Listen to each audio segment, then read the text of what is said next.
Baru saja kamu mengatakan dia pergi ke kota Midgar untuk melakukan tugas darurat dan tidak berada di kota Geffen. Kenapa sekarang bisa muncul di sini? Tawa Reka terbahak-bahak. Omong kosong, dia sudah menyelesaikan tugas darurat di kota Midgar. Dan ke sini untuk melaksanakan tugas pengadaan barang. Jawab Jericho. Tetapi kota Midgar ada di sebelah selatan. Baru saja Jenderal Perang Gok datang dari timur. Ujar Reka. Jericho, aku bukan pengasuh Jenderal Perang Gok. Bagaimana aku mengetahui tugas orang dengan baik? Mungkin pergi ke kota Midgar untuk melakukan tugas mendesak hanyalah kedok untuk membingungkan musuh. Apalagi yang ingin kamu katakan Reka? Jericho langsung menyelanya. Aku tahu, jika aku menjelaskan lebih banyak sekarang, kamu tetap akan ragu. Begini saja, 7 hari kemudian. Aku akan membuka bisnis baru di kota Geffen. Aku akan mengundang Jenderal Perang Gok untuk menghadiri upacara pembukaan. Bukankah kalian ingin makan bersama dengan Jenderal Perang Gok? Sekarang aku akan memberi kalian kesempatan. Siapapun yang minum banyak hari ini, aku akan membiarkan dia kesempatan duduk di meja makan bersama Jenderal Perang Gok. Permintaan yang dijanjikan oleh Jericho tidak sulit dan semua orang tertegun. Kesempatan duduk makan malam bersama Jericho tidak boleh dilewatkan begitu solo. Kerumunan merespons dengan hangat dan melupakan keberadaan Reka. Dakota, aku benar-benar minta maaf hari ini. Jericho meminta maaf kepada Dakota. Ini benar-benar urusan sehari-hari Jenderal Perang Gok. Aku tidak dapat menunda tugas resmi Jenderal Perang Gok karena urusan pribadi. Begini, 7 hari kemudian, aku akan mengatur agar kamu dapat makan di meja yang sama dengan Jenderal Perang Gok. Bagaimana? Terima kasih Kak Vaske, aku akan menampilkan yang terbaik saat itu. Ujar Dakota sangat bersemangat hingga tidak bisa menahan diri. Jericho, kamu terlalu pilih kasih. Teriak kerumunan. Kamu mengatakan kepada kami siapa yang minum paling banyak dialah yang duduk bersama dengan Jericho. Tetapi kenapa Nona Dakota tidak perlu minum? Ia harus adil. Iya, sekarang sudah abad ke-21, pria dan wanita harus setara. Jericho dipersulit ini. Semuanya, aku anak perempuan dan tidak kuat minum. Jika aku benar-benar minum, aku tidak bisa mengalahkan kakak-kakak semua. Bagaimana jika begini saja? Aku akan bersulang 3 kali berturut-turut, dan kuharap kalian bisa mengalah padaku. Oke, karena kami menghargai Jericho. Kamu hanya perlu bersulang 3 kali berturut-turut dan kami akan mengalah padamu.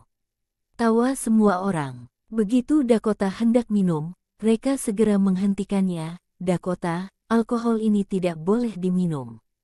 Ujar Reka. Hati-hati, beberapa orang memiliki niat jahat padamu, kemudian mengambil keuntungan dan melakukan sesuatu kepadamu. Ujar Reka. Reka, cukup. Teriak Dakota marah. Kamu benar-benar menganggap Kak Vaske sama sepertimu. Otaknya penuh cabul dan pornografi.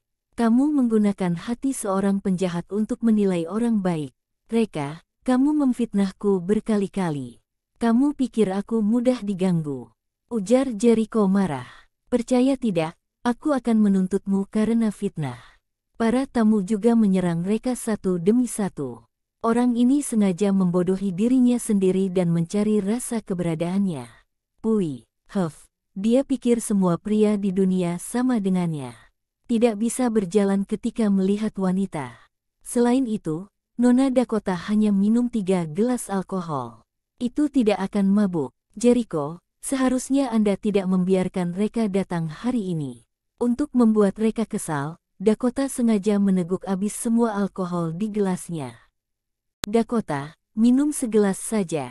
Jangan sampai orang lain mengatakan aku mempunyai niat jahat padamu. Bujuk Jericho melihat Dakota ingin meneguk gelas kedua. Kamu lihat, Jericho hanya memintaku minum segelas. Ujar Dakota melototi Reka. Bahkan jika anak kecil minum segelas juga tidak akan mabuk. Untuk sesaat, Reka menjadi sasaran kritik publik dan semua orang menuduhnya. Tokia tidak tahan tinggal di sini. Dia merasa Reka telah membuat keributan dan menilai orang baik dengan sudut pandang orang jahat. Jericho sopan dan lembut, tidak seperti penjahat yang memanfaatkan kesempatan. Maaf, semuanya. Perusahaanku sedikit sibuk, aku kembali dulu. Ujar Tokia meminta maaf. Reka, ayo kids pergi. Dia menarik tangan Reka dan keluar. Reka berkali-kali menghela napas. Dakota ini tidak hanya diracuni di tubuhnya, tetapi juga pikirannya, dia dicuci otak oleh Jericho. Semoga tidak sampai tahap tidak tertolong. Begitu Reka pergi, situasi kembali menjadi hidup dan semua orang minum dan tertawa. Dakota tetap diam sepanjang waktu. Sekarang pipi Dakota memerah, dadanya sesak, napasnya pendek, jantungnya berdegup kencang dan seluruh tubuhnya memanas yang membuatnya merasa sangat tidak nyaman. Jericho kegirangan, ini karena alkohol telah merangsang cacing di tubuh Dakota dan nafsu membara. Kesempatan Jericho telah datang. Terima kasih semua telah datang ke acaraku. Aku sangat berterima kasih. Ujar Jericho tersenyum. Sekarang sudah larut, aku tidak akan mengganggu waktu kalian lagi. Ayo semua kembali dan bekerja. 7 hari kemudian, pada upacara pembukaan perusahaanku, kita akan minum bersama dengan Jenderal Perang Gok. Semua orang pergi dengan senyuman. Sebelum pergi, mereka tidak lupa memberitahu Jericho harus mengundang Jenderal Perang Gok untuk menghadiri upacara pembukaan. Dakota, kamu mabuk. Sini aku papah kamu istirahat di kamar. Ujar Jericho pada Dakota setelah melihat semua orang pergi. Tuan Vasquez, terima kasih atas keramahan Anda hari ini. Tapi aku tidak akan tinggal di sini, perusahaanku masih sangat sibuk, ujar Dakota. Dakota kamu mabuk, tidak bisa bawa mobil. Ujar Jericho, tidak apa-apa, aku akan memanggil supir pengganti, ujar Dakota. Dakota, kamu seharusnya tidak percaya dengan apa yang dikatakan Reka, kan? Dan takut padaku, ujar Jericho sedikit tidak senang. Kamu tenang saja, aku akan langsung pergi setelah mengantarmu dan tidak akan menyentuhmu. Dakota sedikit bingung melihat Jericho marah. Dia menyadari akan sangat keterlaluan jika menolak niat baik Jericho sekarang. Baiklah, ujar Dakota menggertakkan giginya. Jericho tersenyum dan membantu Dakota yang mabuk dan tidak bisa berdiri stabil ke kamar. Begitu memasuki kamar, Tuan Vasquez, Anda bisa pergi. Aku akan baik-baik saja setelah istirahat sebentar. Ujar Dakota mencoba mempertahankan kesadaran terakhir. Jericho tersenyum penuh arti, pergi menutup pintu dan menguncinya. Jericho tidak pergi. Seiring dengan suara keras, jantung Dakota berdegup kencang. Sekarang kesadarannya semakin kabur, hanya mengandalkan rasa sakit menggigit ujung lidahnya untuk menjaga kesadarannya. Jika Kak Vasquez tidak pergi, dia khawatir tidak bisa menahannya dan akan pingsan. Kak Vasquez, kenapa kamu tidak pergi? Tanya Dakota dengan hati-hati. Pergi, ujar Jericho tersenyum main-main dan duduk di seberang Dakota. Dakota, aku sering membantumu menyelesaikan kesulitan. Tidakkah seharusnya kamu memberiku pelayanan seks? Kok Vasquez, apa yang kamu katakan? Ujar Dakota dengan wajah tiba-tiba menjadi merah. Kita baru saling mengenal selama sehari, bagaimana mungkin kamu cepat pergi sana? Setidaknya kita harus pacaran selama beberapa saat baru bisa. Setelah itu, Dakota mendorong Jericho keluar. Jericho mengernyitkan alis dan berkata dalam hatinya bahwa tekad wanita ini cukup kuat. Dia benar-benar mengalahkan nafsu seksnya. Jika wanita biasa pasti akan menangis dan memohon padanya untuk ditiduri. Namun, semakin sulit didapatkan semakin Jericho ingin menaklukkannya. Hehe. Kamu sudah memancing nafsuku. Tidak bisa jika tidak bertanggung jawab. Ujar dia mendorong Dakota ke tempat tidur. Hari ini aku akan menaklukkanmu. Setelah itu, dia menangkap Dakota. Jangan sentuh aku, keluar. Ujar Dakota terkejut dan tanpa sadar mendorongnya. Plak, tidak disangka Jericho tanpa ragu menamparnya. Dasar pelacur murahan, jangan sok suci. Sekarang bawahmu sudah basah. Sini biar aku lihat apakah semua celanamu basah. Dia meraih celana Dakota dan merobeknya dengan paksa. Celana Dakota terkoyak dengan lubang besar.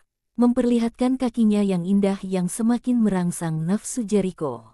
Kali ini Jericho dibakar oleh hawa nafsu.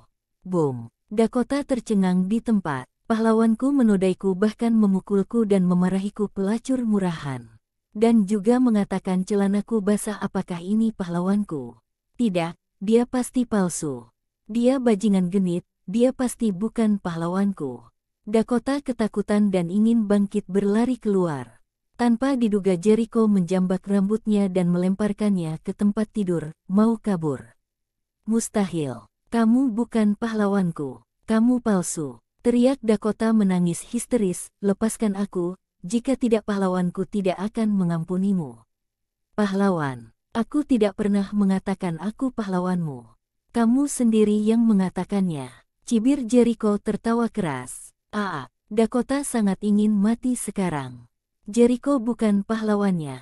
Dakota tertipu oleh penampilannya. Pembohong, dasar pembohong. Teriak Dakota menangis keras. Pembohong. Iya, untuk mendapatkanmu. Aku banyak berbohong padamu. Ujar Jericho, tahukah kamu? Aku telah meracunimu jauh sebelumnya. Menunggu kamu meminum alkohol untuk merangsang reaksi obatnya, lalu menidurimu.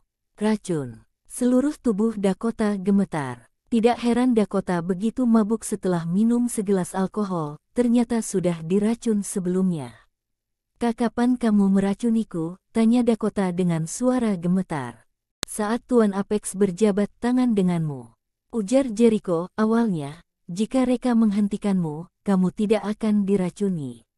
Sayangnya kamu bersikeras ingin berjabat tangan dengan Tuan Apex. Dan, jika kamu mendengar Reka tidak meminum alkohol, racun ini juga tidak akan bereaksi.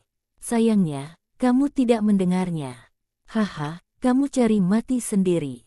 Jangan salahkan orang lain. Apa katamu? Kata-kata Jericho seperti palu berat yang memukul hati Dakota. Kesadarannya yang awalnya buram menjadi sedikit sadar dalam sekejap.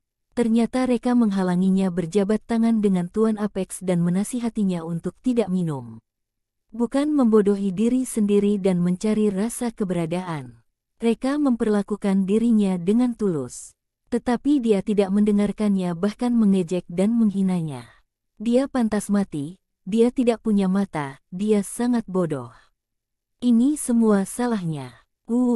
Reka, aku salah. Aku tahu salah. Kumohon beri aku kesempatan lagi dan selamatkan aku lagi, oke? Sayangnya Dakota tahu, dia sudah tidak ada kesempatan. Keputusasaan dan penyesalan yang mendalam benar-benar menenggelamkannya. Jericho sangat bergairah dan tidak sabaran langsung menindih Dakota. Dakota terkejut dan dengan cepat menendang Jericho dengan kedua kakinya yang panjang. Jericho meraih sepatu hak tinggi Dakota, lalu meletakkannya di hidungnya dan menarik napas dalam-dalam. Wangi sekali. Gadis cantik, kamu sempurna seperti sebuah karya seni. Bahkan kakimu saja harum, apalagi tubuhmu pasti lebih harum. Haha, aku datang. Dasar mesum. Dakota meraung histeris, meronta dengan seluruh kekuatannya dan mencoba untuk berguling keluar. Tetapi begitu Dakota berguling, kepalanya membentur meja samping tempat tidur dengan keras dan darah langsung mengalir. Hasrat seks Dakota yang membara ditambah kepalanya terbentur membuat kesadarannya menurun. Sekarang Dakota bahkan tidak memiliki kekuatan untuk membuka matanya. Ini sudah berakhir, ini benar-benar berakhir kali ini. Air mata penyesalan mengalir di sudut matanya. Dan tepat pada saat kritis, terdengar, brak, ledakan keras dan pintu tiba-tiba ditendang terbuka. Sosok kekar menerobos masuk. Orang itu mengenakan pakaian hitam menyisakan sepasang mata dan tidak bisa melihat wajahnya dengan jelas.